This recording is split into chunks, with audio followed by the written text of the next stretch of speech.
and welcome to another lockdown transmission, because we are still in lockdown when we're filming this, and when we come out of it, we are still pretty much in lockdown. Today, we've got myself, we've got Stormshroud, and as a special guest, we've got Lawrence, the Harlequin legend that he is. He's come to join us to review what Corvus Belli has given us in the last few weeks. We're going to go over to the new models, and more importantly, we're going to go through the ITS-12 pack as well. All the new stuff, all the stuff to keep an eye out on, and all the little bits that I've probably missed, but the rules monkey that is Stormshroud will point out. And from that, what we'll do is we'll get straight into it. Okay then, so ITS-12. I'm assuming you both downloaded it. Yes, we have. Yes. I've downloaded it. And seen you haven't read it. I know you haven't read it, Claude. You've looked at the pictures. I have looked at the pictures. That's how he chooses books as well, isn't it? Just looks at the pictures. Yeah. The pictures are nice. But I quite like it. I mean, it starts off with a nice little bit of lore, the unthinkable. Just a little one, not even a whole page worth of lore, just to set the scene.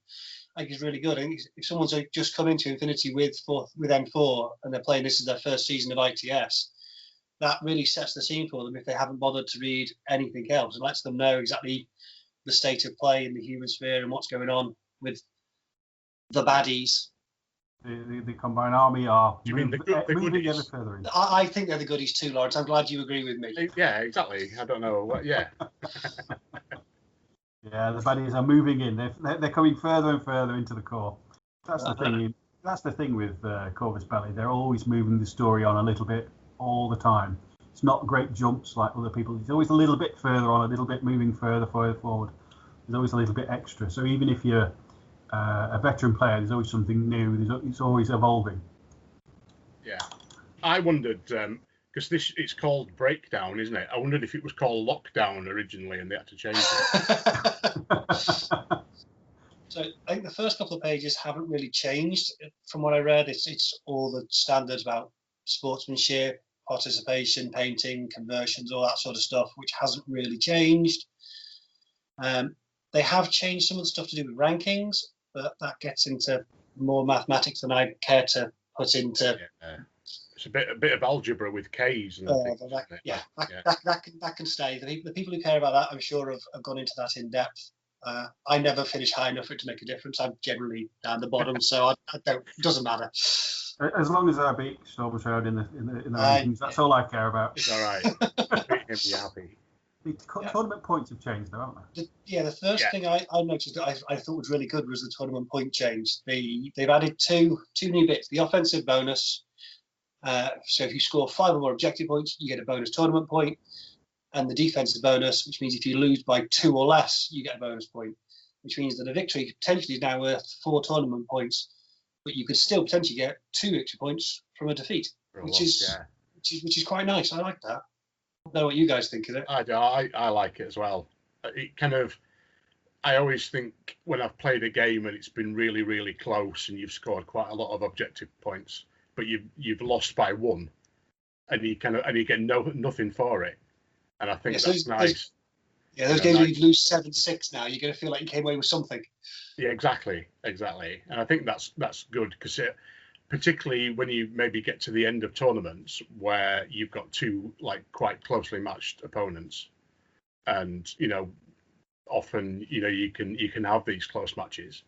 And at least the loser, who's possibly second up to that point, can get away with not getting 0. You can still get a couple of points, which could keep you at the top or near the top.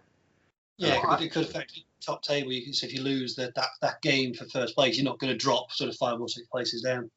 Yeah. What I envision and imagine it's going to happen is, I don't know if you've when you go to these tournaments and it's 3 rounds or 4 rounds.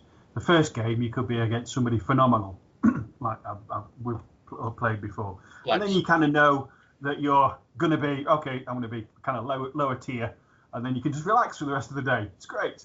But now I think with you able to get more points, that the distance between first and last, that whole mess in the middle is going to be a bit more spread out. So you could have a more even day, if you know what I mean. Yeah. I think as well, it stops you from like giving up, doesn't it? You know, like if you're, I always think with Infinity, it's great for even if you're losing, you can kind of scrape a draw or even a win out of it. And I think this helps, you know, players carry on, tries to get those extra points here and there just to try and get that extra bonus, rather than just kind of sort of conceding on like turn 2 or something and going, oh, I'm not going to win this, I'll not bother trying anymore. You know, I kind of, I think that helps people, you know, carry on and there's something to play for. Yeah, I think you've hit the nail on the head there. People are going to be encouraged to play till the end of turn 3. Yeah. And not just out of spite. But that's the best. I think the next little section that I went through was all about the rules regarding civilians and Casevac, Civivac just changed and put into the nice N4 blocks that we've all got used to having read and reread the rulebook, haven't we, Chloe? We've reread and read the N4 rulebook. So what now? Yeah, so you can synchronize 2 civilians now in the Civivac state with a single model, whereas it used to be only 1. A model cannot declare the skill to synchronize the civilian if it already has 2 civilians in the Civivac state. All right. So basically now, as opposed to just taking 1 person with you, you can grab 1 person with each hand and drag them both with you. That's good. Which could come in handy in rescue. Oh yeah, which is back, isn't it? Yes. Which seems like a nice segue into the missions that we've got this season. So we've got a few oldies but goodies are back. A couple have disappeared off the list this time around. The 2 tag missions are not in it. And we've got 2 new ones. We've got Mindwipe and Panic Room. Have you seen that Panic Room was written by James, or ex of Leeds, or the Northern Open, as part of the White Noise competition? I saw it was White Noise. I hadn't twigged it was one of the Northern Open attendees. Yeah. I had not twigged that. So should we talk about the 2 new scenarios in more detail first? Because they're the fun ones, aren't they? They're the interesting ones. Okay. Because they're new and shiny and we've not seen them before. So they're the ones where everyone's excited about. And if you're following along at home, it's page 36, I think. So the first of the 2, because we'll go alphabetically, is Mindwipe. So Mindwipe, basically, it's turn the consoles off and on again in each other's deployment zone, as far as I read it first. So there's loads of consoles, and each case of run over, turn them on and off again. Well, I think, hang on a second, unless I'm going crazy, is this the one where you have to activate a console first before? And I've actually written notes. Look at this. Ooh. Right, yeah. So you have to kind of attack the ones in the enemy's deployment zone, but you can't attack them until the second turn, and you can't attack them until you've activated a console first. So the consoles, like as you run past the middle of the board towards the enemy zone, you kind of activate a console and carry on. Yeah, so the way they've described it in the scenario, the 2 in the middle are the consoles and the 3 in the deployment are the servers. And what you're trying to do is track down this rogue AI on your opponent's server and destroy the server. And they're all represented by little scenery bits and pieces or something 40mm base, isn't it? I think you could make a really nice narrative out of this, and have this center consoles of some kind of power conduits that you're turning off and on or whatever, and then you can get some nice consoles from lots of places. It's good. And I think you could make it look really nice. Well, it is quite. It's that kind of thing anyway, because I think they're saying the servers have got a rogue AI in it as well, aren't they? That you've got to try and detect or. Yes, you have to identify which server. You hack the consoles to determine which server. And Stormshroud has properly read it. Now explains. Yeah, so you hack the console to find out which server has the rogue AI in it, and you roll the d20 to determine which server it's in. The only thing that I thought was a little odd is on that table where you roll the results. On a 19 or 20, it's on the server of the player's choice, but which player? It's very unclear, I think, which player. Is It's the got to player be who's hacked the roll and console, die, isn't it? or the player whose rogue AI it is on the server? I would Well, it's assume. under the activate console skill, Yeah. isn't it? So I'm assuming it's as you activate a console as you're running past. I roll can certainly see it argued that way, but I could easily see it argued the other way as well. Yeah. Would just be nice for a little bit clearer wording on that, I think. And then once you've identified which server, you've got to try and use the data erasure program, which your Uber hacker has. So one hacker in your army. This is definitely a scenario where you want to take hackers. Yeah. So as an Ariadne player, that's a little bit of an issue. You've only got a structure of 2. Well, exactly. I think as an Ariadne player, I'm going to be smashing the servers, not trying to interact with a hacker. But I was amused by the erasure, because that's obviously an 80s band, isn't it? With Vince Clarke and Andy Bell, I believe. I'll take your word for that. I'm aware of the band. I'm aware of the band name, but I couldn't tell you who was in it. I'm too young for that. Oh, okay, yeah. But yeah, his face has been seen on camera, Claude. There's no way anyone's going to believe that. He's dyed his beard that colour, like to make himself look more distinguished. That's right. Yeah, that's right. It's a distinguishing thing. It's bleached. I swear I rub it like that. Is that right? Okay. Yeah. But I think it's an interesting scenario. There's quite a lot to it. I can see it being quite popular in tournaments because it's new. I feel like it's one that could potentially take a lot of orders. Yes, it is. Because one of my first thoughts was when we're down to the 15 order or 15 troop maximum. I immediately, when this, wow, you might need a lot of orders for this one. Or you need somebody like rampaging round there, like that infiltrates or drops in the enemy zone and rampages around smashing things. There's no exclusions though, which is quite nice. You can get those infiltrators up into the middle of the board. You can get your drop troop hackers into play. But yeah, I think orders are going to be quite important for this one. You're definitely going to need a defensive team and an offensive team in this one. You're going to have ARO pieces that are going to stay back, and then all your orders are going to be on that offensive team that runs forward. But you're going to want 360 total reaction bots at the back and all that kind of thing. So first thing in my list for this would be a reaction bot or 2, just for protection. Yeah. It's one of those shows though where the points aren't either or. It'd be quite easy for both players to score a lot of points in this one, because although you get some points for destroying more, if you destroy the server with the enemy, the rogue AI in it, that's 3 points. So there's 3 points you could both easily get. Destroying more is only sort of worth 1 or 2. So I think this could be quite a high-scoring game for both players potentially. And would you want to go first or second now? That's a good question, isn't it? I don't think this is I think this is all down to what the board looks like. Yeah, I don't think this is a scenario depending on where driven. the servers are and where the consoles are. I think that's a huge thing. How easy are they to defend, or how easy are they to get to? How much cover they're in? What's the lines of fire across the board? How can you put your troops in a position where you can defend yours and all that kind of stuff? So I personally think that this is a going first kind of game, because you can then get your guys straight into the middle. You can be defending those consoles, because until your opponents turn those consoles over, they're not attacking your servers.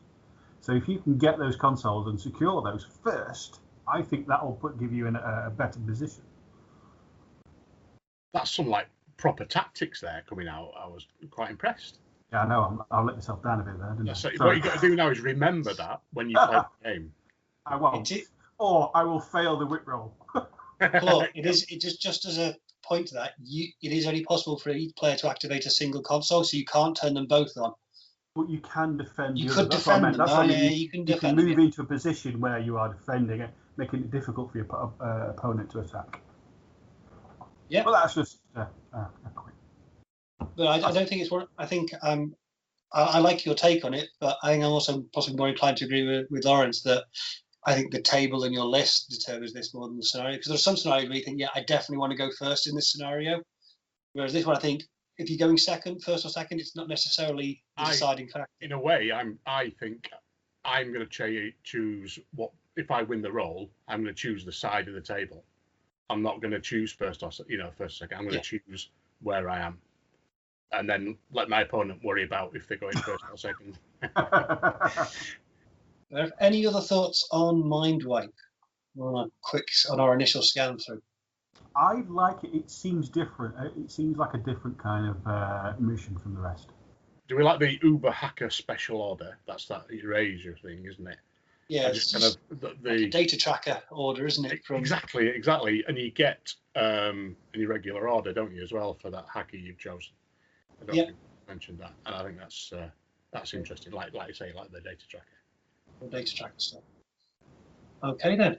There's probably a couple of little bits that we've missed in there, but as a quick scan through, I'm sure people have read it in far more detail and studied it to the nth degree. Yeah, we'll move on to the Love Child. Don't forget to put your comments below if you've got any other comments about that mission. And we'll move on to Panic Room, or the Love Child of Biotech Lore and Armory. Which is ace. I love this. This is brilliant. Which is definitely interesting. Yeah. So there it is. We found James Newman. There you go, Gribbler. I've played him in a couple of games as well. Have you ever played him? The name doesn't ring a bell. So really? If I have played you, Gribbler, I apologise for having an atrocious memory. I'm sure you would if we played each other. And he made some lovely scenery as well. I've played on. This is I love this mission. It's brilliant. It's got everything for me, and it's like you can just reading it. I know it's going to end up in a huge bloodbath in the middle of the table, and which definitely. Yeah, absolutely. This scenario has definitely been designed with the aim of getting everybody as close to the middle of the board and into one massive fight as possible. I think that with N4 close combat, I think it's going to be a lot more interesting.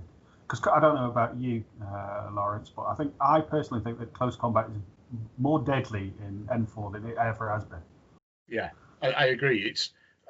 I think the people who are good at close combat have now got all those bonuses. So you're almost the chances that you're going to crit are very high. But in a way, though, the crit's been different now, where you don't actually just automatically take a wound. I think you're likely to get hit. It's just whether you can then, save, isn't it, after that. It's the big bump that you get to your physique, I've found, that makes a difference. I mean, the higher your level of martial arts, the more bonus you get to the damage on the physique, which makes a big difference when you clap someone around the head. I must admit, I tend to I'm all about trying to win the roll in the first place, to face. It's almost like attack is the best form of defense. So try and win the face-to-face roll, and then I worry about the damage later almost. I know probably that's not the way to think about it, but it's a good point though, that you're right. The new martial arts tables, that increase in physical is important now. So the objectives in Panic Room are to get to the middle of the board and into the Panic Room, which is an 8x8 objective room, and it's scored every game round. If you've got more people in, you've got more troops in there, more dominated it, so you've got more points in there. That's a point. And if you've got at least one essential personnel trooper inside there who is conscious, and essential personnel is a list of stuff. Yeah, I've got it. I wrote it down. So it's your lieutenant, anybody with number 2, NCOs. So I assume that's the NCO skill. Chain of command, or anybody who's an HQ unit or a character. Yeah. So you're basically putting your best guys probably in the room. In the room with your opponents, with your opponent's best guys. Yes, exactly. Hey. Which is I love that's just great, isn't it? Yeah. The thing is, it's going to depend. You really don't want an empty Panic Room in this one. I think you really need some crates and all the bits and pieces in that each room, because if it's just empty, it's not going to. I think it's going to be terrible. Scenery wise, right? Okay. Yeah. You want a you little bit need of something in there. Some scatter in the room. Yeah. Because that is the room everybody's going to get to. You need to put something in there, some scatter in there, just to make it at least give yourself a chance to get in there and get behind some scenery, or maybe even position your scenery so that you get cover from one door but not another. So you have to kind of go round through a different door, make it a little bit more interesting. So I think setting the room out at the start of the game is going to be the challenge for whoever's setting at the table. There'll be some panic room scenery theory going on, won't there, about where you put your stuff. Whether there's one thing right in the middle, or your panoplies are always on, like for armory, were always on the side, weren't they? They're always in the corners, yeah. But you still have to get through the door. Yeah. I agree with you, Claude. I think it's very nice to have some terrain, some scatter in the middle of that objective room. Otherwise, it can be quite a deadly little space with nowhere to hide and no chance of getting cover. But I like terrain covering loads of the board anyway because it makes it look good. I'm going to say the rest of the board needs quite a bit of terrain as well, so you can get to the room without being shot to bits. So I think being shot is not your only problem, is it? That's the yeah. Before we get on to that bit, let me finish going through the objective points because I haven't quite got there yet. So far, I've only covered 6. I'm very excited. The other 4 points are for having. You get 3 points for having more victory points than your opponent at the end. So keeping your guys alive is important. And then there's a classified worth 1 point as well. So now that's all the objectives covered, we can talk about the biotechnical part of this. Now we can interrupt again, Clark. Yeah, go for it. Yay!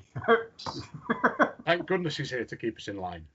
The thing is, the pictures in this are green, and I like that. I noticed they were green. If you're colourblind, though, that might be a problem. Okay, the blue. Slightly different shades of green. I like the way he's done it all the way around the board, so it's coming in from the sides as well. I think that was a great twist, and that I really appreciate that. The 4-inch kind of movements from the zones, the way it's going into the centre of the room, that's great. The little space heaters in the 4 corners, again, that's going to be dependent on your table setup, isn't it? Whether they're going to be any use or not. Yeah. Because if they're just going to be out in the open.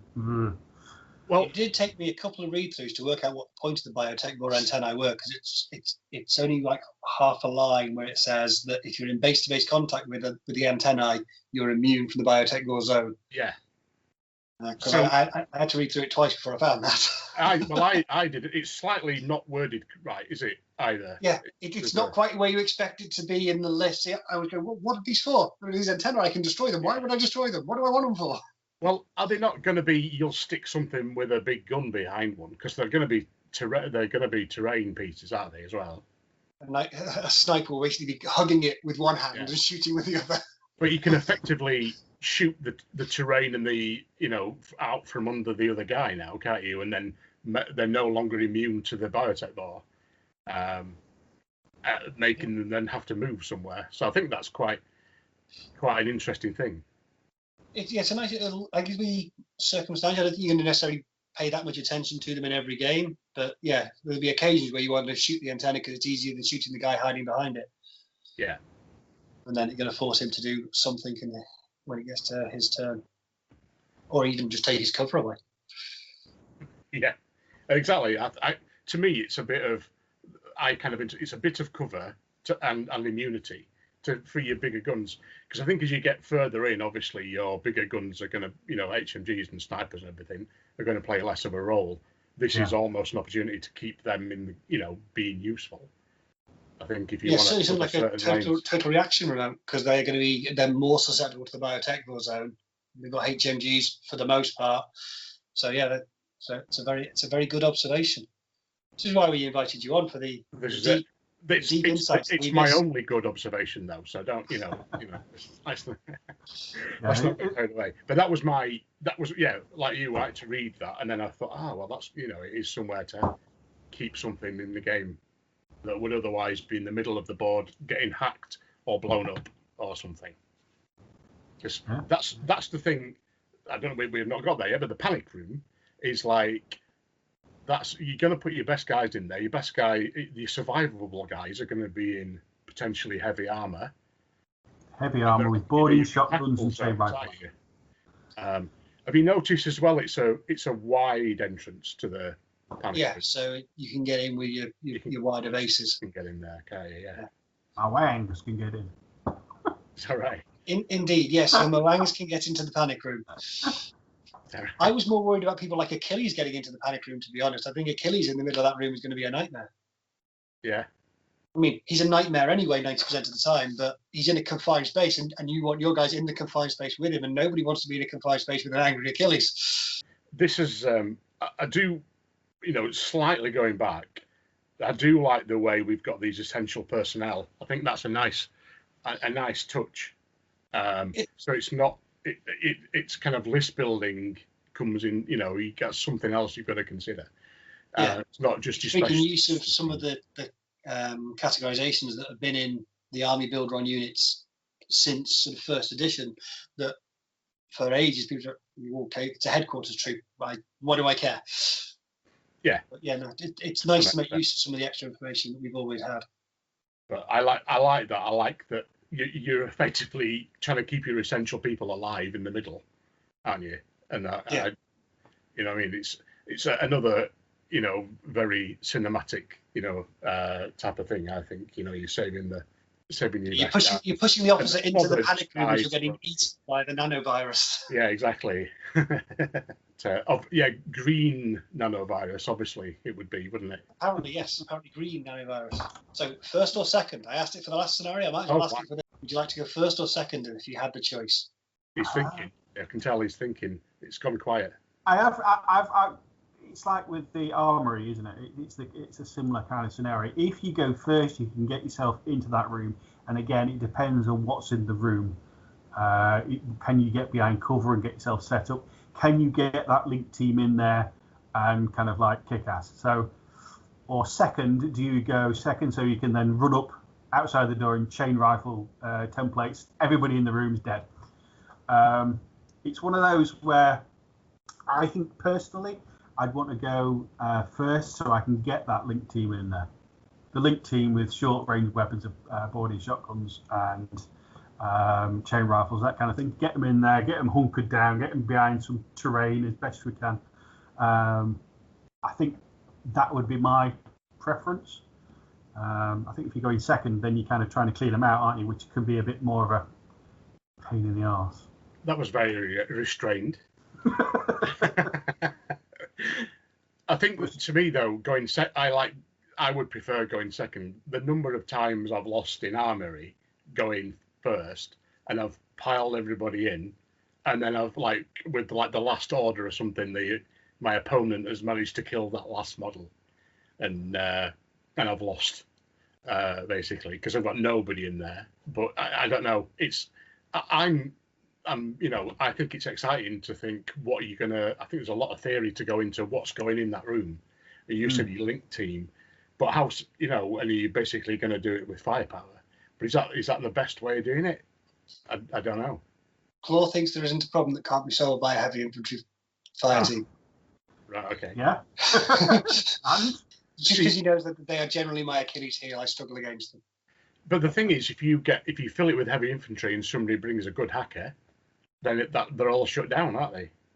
That's what he doesn't like when I play Nomads. An interesting difference between Panic Room and Armory is there's no exclusion zone in Panic Room where there is in Armory. So your infiltrators can get right up to the halfway line. If you've got impersonators and you're going second, you could get them to block that route and really slow your opponent down getting into the Panic Room. I think, though, there's confused deployment or something, isn't there, which is part of the biotech VAR. So that is like biotech VAR, isn't it, where you have to roll. I still think it'd be worthwhile taking.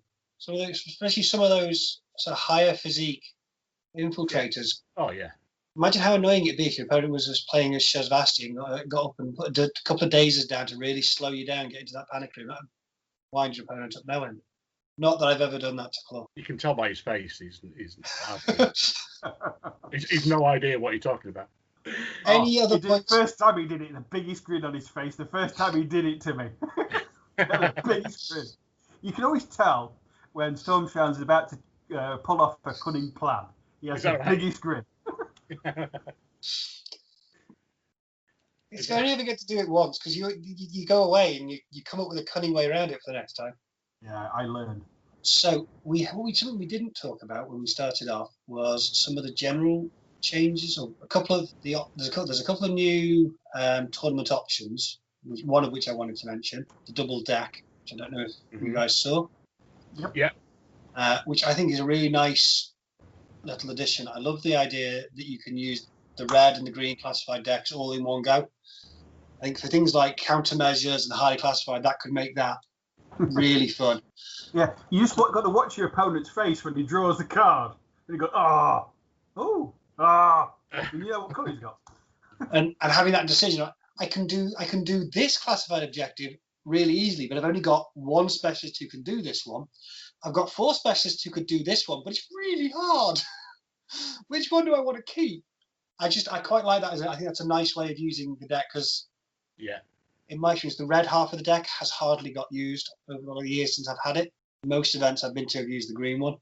I think the red one I always thought was for more fun days, because I think if the number of times some of the objectives you have to do, it's just sinking orders in, and and I think that's not great sometimes when you're just trying to do one aspect, and it just takes so many orders to try and do it. I think that linked in with the fact that everyone is limited unless you're using the free game option as well to 15 orders. Sort of balances things out because, you're right. With the red deck, if you had someone who was playing Ariadne and could easily bring, or Hack and could easily bring sort of close to 20 orders versus someone who was playing Pano or Combined Army and struggled to get up to the same number of orders, it could feel a little tilted. Absolutely. I think it's when that first came out, there was lots of talk about it, wasn't there? And my first thought as a tournament organizer was brilliant. No longer do I have to wander around and shout at people 20 minutes, half an hour to go, and out, but people who've brought big armies and can't play them quickly. At least with 50, I was thinking at least with 15 orders, I've got a chance of them finishing within 2 hours. That was a big thing. But you're right. I think the other advantage is if you can come with a 10 order list, can't you? And still you're not having to worry about somebody turning up with 20. The other option that I think is new is CQB. Any ranged attack that takes place over 32 inches is an automatic failure, representing close quarters battles on board spaceships, which ties in to me with a lot of the forward motion we've had in the lore, where there seems to be a lot more space battle type stuff. So on space stations, on board troop transports, where things are happening in a much more confined space. The other one I wanted to touch on, which has turned up in a few of the scenarios now as a new sort of special rule in them, is localized decompression. Go for it, Claw. So before your deployment phase, each player must place 2 circular templates. These can be placed on any surface of the game table that is equal or larger in size than the template and must be completely outside any deployment zone. And those circular templates create an area that is difficult terrain 0G and a saturation zone. So the placing of those templates becomes another big tactical decision in deployment. They're in the armory and they're in a bunch of scenarios. Power pack. They're in a few where there's objectives, like capture and protect's got it. So there's objectives. So you can use that to sort of make avenues of attack more difficult.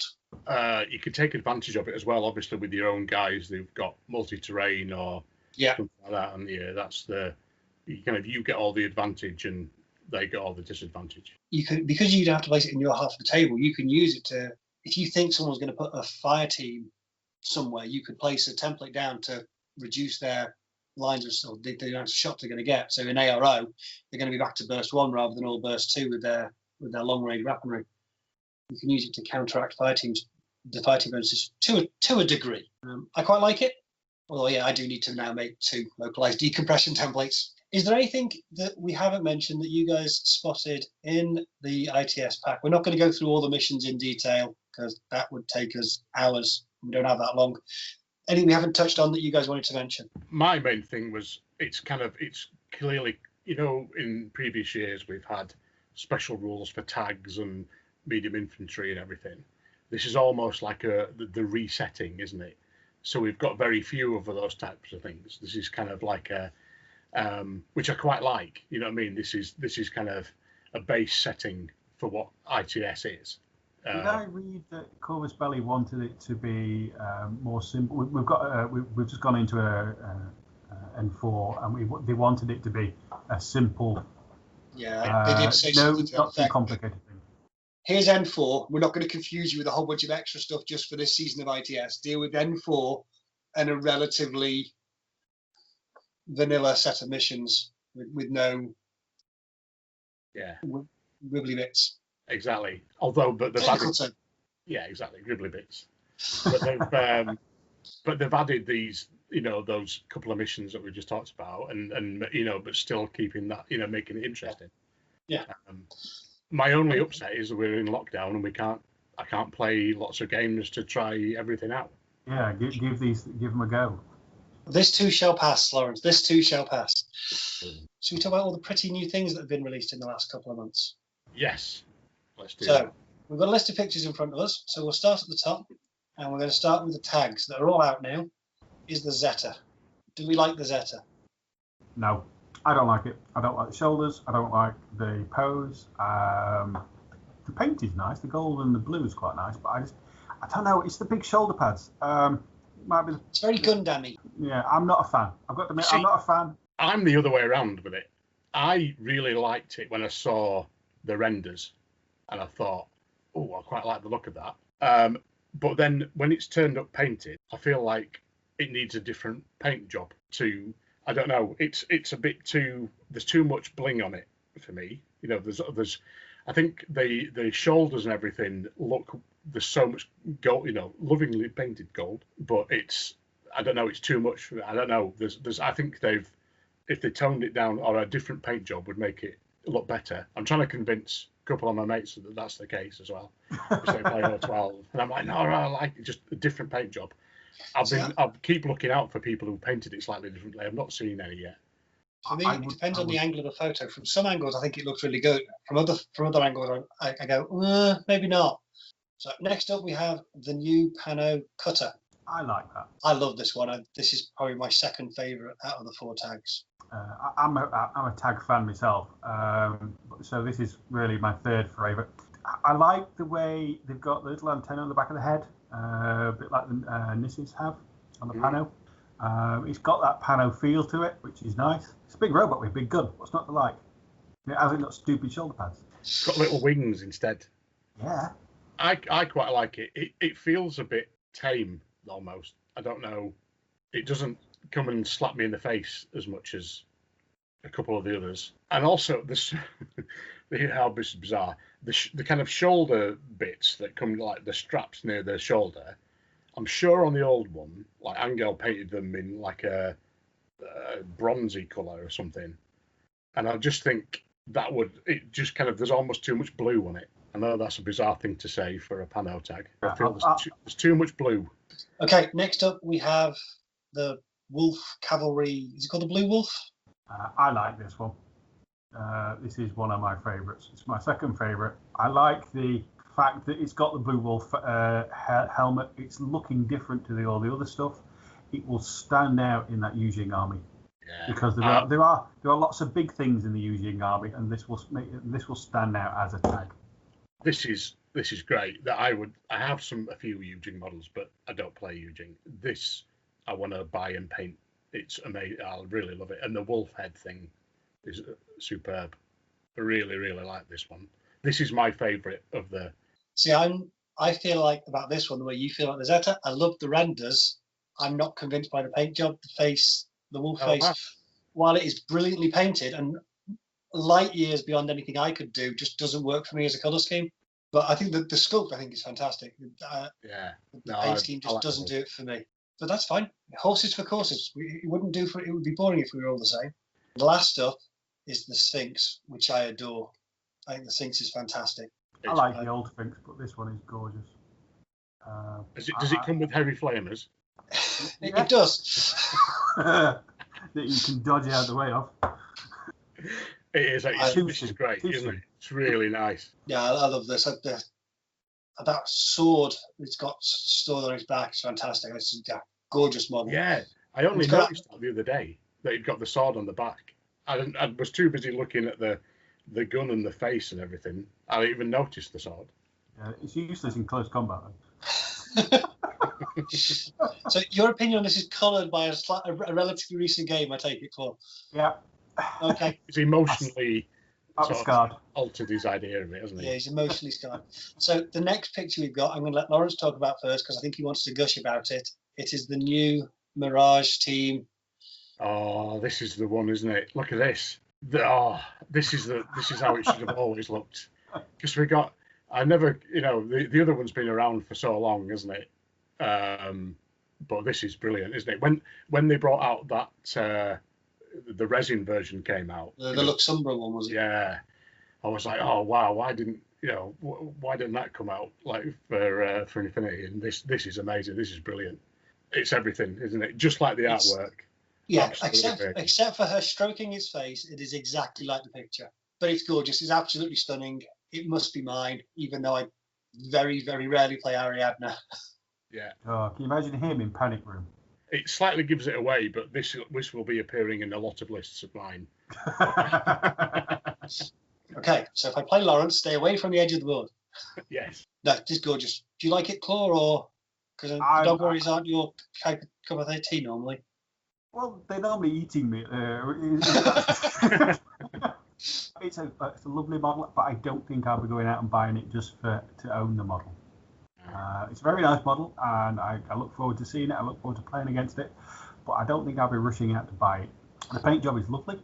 I'm not a fan of those guns and the yellow bits they've done around the guns. I don't know why they've done that, but other than that, it's lovely. Female model. She's got a very angry look about her. Who's the woman who plays Cersei in Game of Thrones? She's got she's got that look about her. We'll all be Googling later. I'll be Googling that later. She was in Judge Dredd as well, wasn't she? Well, yeah, it's very nice, but I will let other people buy it and paint it, and I'll play against them. It's another one of those models. If you see it on the shelf and you don't play Infinity, you're going to go, "What is that?" Yeah. Oh, exactly. It knocks the socks off some other things. Do either of you guys play Ariadne? I play everything because my name is Stormshroud. I'm an Infinity addict. All right. Okay. So yeah, it'll definitely be making an appearance in my cupboard of shame. How quickly it gets to the painting desk, I'm not sure, and it will look nowhere near as good as that. So the next units we've got up is the Hack Islam Action Pack, which we've seen all the models before. They've been out for a while now, some of them, because they all came with Red Veil. They're all lovely. They've all aged quite well, but I think most people have already seen them. But they're a nice pickup for someone getting into the game and wanting to play a hack. Well, I still struggle to get the Zayden to actually be worth taking. Every time. It's a brilliant model, isn't it? And I know. He's a gorgeous model, and I keep taking him, and he keeps dying every time I do anything with him. So, a couple of Code 1 releases. The Combined Army Booster Pack, Alpha. Oh, I like that. I will be buying this one. So it's got a Malignos, a Jade Cutthroat, Tencho Expert with Spitfire, chain rifle, and boarding shotgun, respectively. And they're all Malignos not with a missile launcher. No, the Malignos has the Spitfire, but the pose on the Malignos the classic is the missile launcher. Yeah, I know, but the pose on that model is so menacing. It's good. Do you like him on the rock as well, like the old one? Oh, I think he's fantastic. I think that model would make you want to buy the box on its own. Yeah. It will make me want to try and do a design on a cloak. Normally, you just do cloaks, so you get that bit of shading, but with this one, as you can see, they've got some kind of like a goldy coloured design on his cloak. That looks awesome. Makes me want to do a diorama with it, because he just looked great, sort of higher up than someone walking along below and blissfully unaware that their life is about to end. He looks angry too. I like it when they look angry. Yeah, I love that model. The Jade Cutthroat is doing the Predator scream to me. It is. I like that though. It's good. It looks like proper menacing kind of. I'm a bit like they're a bit like when I play Morats. It's like if in doubt, do the Morat thing and like wander forward and shoot stuff or run into combat. And he looks like if I ever play him on the board, I'll look at the model and I think, right, I know what I need to do with him because look at he needs to get in there, and it's almost sometimes when you're worrying about what you're going to do next, it's nice that your models can inspire you. Yeah, this guy wants to run. He looks angry. Let's go and attack. Yeah, exactly. He needs to rip somebody's head off. Go. The Tensor Expert, I think, is the weakest of the three. It's by no means a weak model, but of the three, it's the one that I forget about when I'm looking at them. Yeah, the pose is why He is a lovely model, but when you're looking at isolation, but when you look at him compared to the other two, your eyes are drawn to the other two every time. Well, mine are anyway. I like the face on the. Oh yeah, the sort of the eye patch look, lovely little box, and then we've got an equivalent box for O12, which contains a Lynx, a Razor, and a Psychon, as memory serves. These are nice, aren't they? Was it this? I think everybody said the sniper. Is it like Battle of the Planets or something like that? It wasn't it? I remember as a kid, just the shape of the helmet and the cloak and everything. Are you Claw, going to say you're too young for that as well? Oh God, yeah. All right. I think that looks amazing. That particular one. But these are all really good.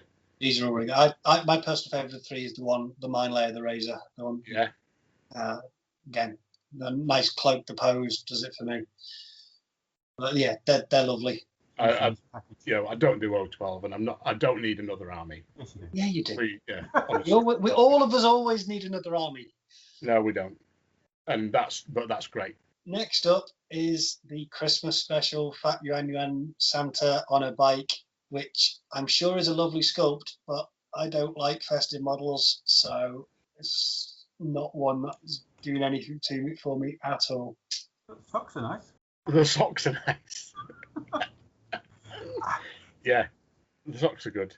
The model, I don't know. No, it's not for me really. No, it's a festive special, and I'm sure there are people out there who like that kind of thing, but it's never been something I've been keen on in any game system or from any manufacturer. So that turned me off before we started. And then last up is the Aristea Primetime release, which really could have come out at a better time. Yeah, because we can't get together to play games, but you can now play Aristea with more people. Yeah. I will be picking it up, but I'm not going to rush because I can't use it. And it's kind of, whereas the models you can buy and paint. Yes. That expansion you need to play, don't you? Could have been released at a slightly better time, I think. And unfortunately, I think the sales of it might reflect that. I don't think it's necessarily going to sell particularly brilliantly at this moment in time because people can't use it, which is a shame. Thank you very much for listening / watching this. If you stuck with it all the way to the end, it is appreciated. Thank you to Lawrence for joining us for Wittering. It's been great to have someone else, a third opinion. We'll hopefully do another one as well, because I want to talk to you guys about your scenery and everything as well, because I think you talk about scenery sets and things, and that fascinates me that you've got things there, and I've seen you've painted a new Panic Room. Yes. So that's good. I'd quite like to see what you guys have done about that. Hopefully, the remodel of Studio B is coming to an end, and I'll be able to get all my terrain sets out of storage, which is silly because I've missed them. I haven't seen them for 9 months. I've missed them a lot. Oh no. I'm slowly adding, during lockdown, created more scenery. I've got a whole jungle board now, which when that'll come out, I've no idea, but it's in there. And I've got plans for an ice one we were talking about. Yeah, a Black Friday deal on an ice. Let's save the terrain talk, because I'm almost certain we're going to have to do another one of these lockdown transmissions. Cool. So we'll leave that as a teaser. So you have to come and watch the next one, guys. So we're going to talk about terrain.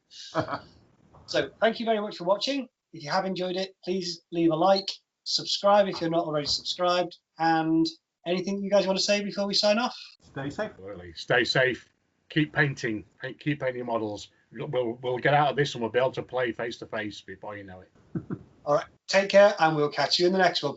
Thanks for watching. If you've enjoyed this video, please give us a like, and if you want to see more, hit the subscribe button. It all helps to keep us motivated and raises the profile of our channel and Infinity the game, bringing it to a wider audience. And don't forget, if you're so inclined, you can also find us on Instagram and Facebook. Thank you.